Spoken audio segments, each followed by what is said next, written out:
Bismillahirrahmanirrahim. Okay, Assalamualaikum. Okey, kita berjumpa lagi pada sesi kali ini. Okey, bila kita sambung kita punya nisbah kadar dan kadaran. Okey, penentuan nilai dalam suatu kadaran. Okey, kita teruslah pergi ni slide seterusnya. Okey, tengok. Contoh 1. Okey, Tony mengambil masa selama 12 jam untuk habis membaca sebuah buku 360 halaman. Berapakah masa yang diambil oleh Tony untuk habiskan membaca sebuah buku 600 halaman dengan kadar yang sama? Okey, Tony dia mengambil masa 12 jam untuk 360 halaman. So, berapa masa pula yang dia ambil untuk dia membaca 600 halaman? Okey, kita kata 12 jam untuk kita halaman. So, berapa kita katakan X jam sama dengan 600 halaman. X tu kita tak tahulah, kita letak sebagai X. So, berapa jam untuk jadikan untuk dia membaca untuk 600 halaman. So, macam mana kita nak buat? Okey, kita buat dalam bentuk ni lah. Okey, 12 per 360.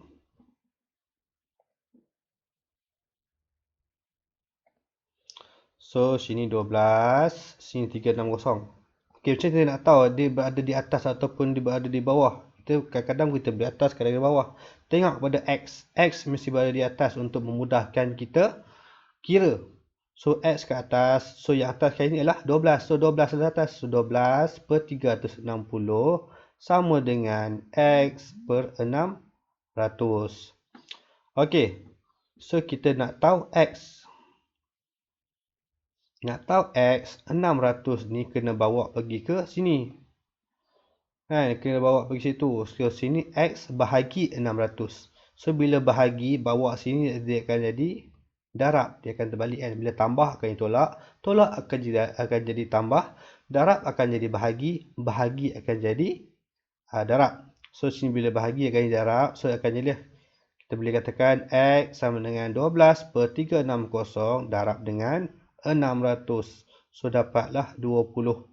So, 20 jam.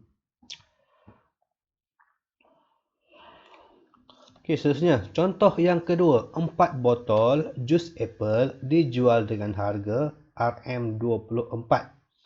Tentukan harga bagi 16 botol jus apple yang sama. So, 4 botol harga dia RM24. So, kalau 16 botol berapa pula? Nampak? So, okey, macam ni saya 4 botol 24. So, harga untuk 16 botol berapa? Okey, macam saya kata tadi lah. X mesti berada di atas kan? X mesti berada di atas. So, mesti X per 16. So, yang ni pun akan jadi 24 per 4. Untuk memudahkan kita kira. Sebenarnya boleh je juga dia berada di bawah. Tapi dia akan jadi lebih susah. So, untuk memudahkan kita pastikan X berada di atas. Okey, kita boleh katakan 24 per 4 sama dengan X per 16. Dan X sama dengan, okey macam saya kata tadi lah. Sini bahagi, naik sini dia akan jadi darab.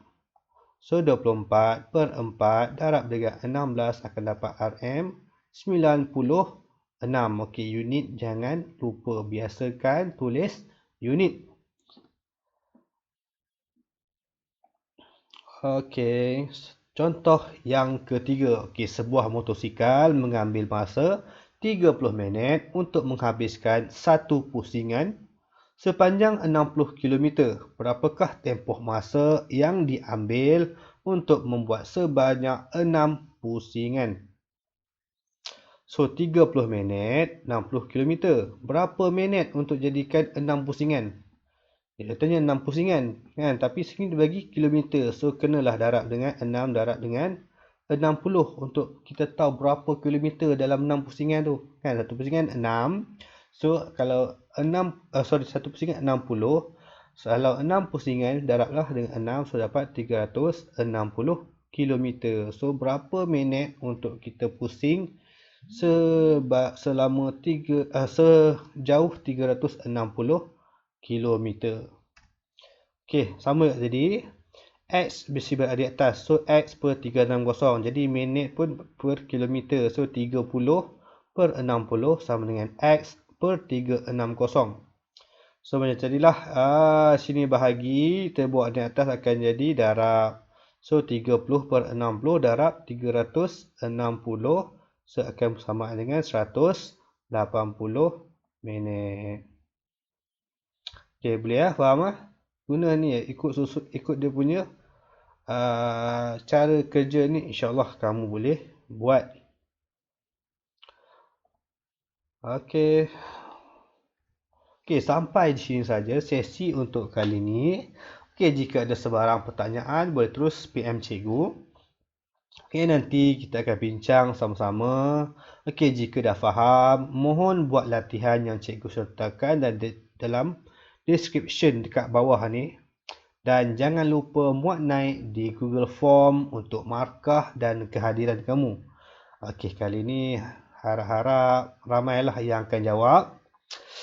Dan ramailah yang berebut untuk hantar paling awal dan paling banyak markah. Okey, kita cuba kali ni ya. Kuatkan semangat.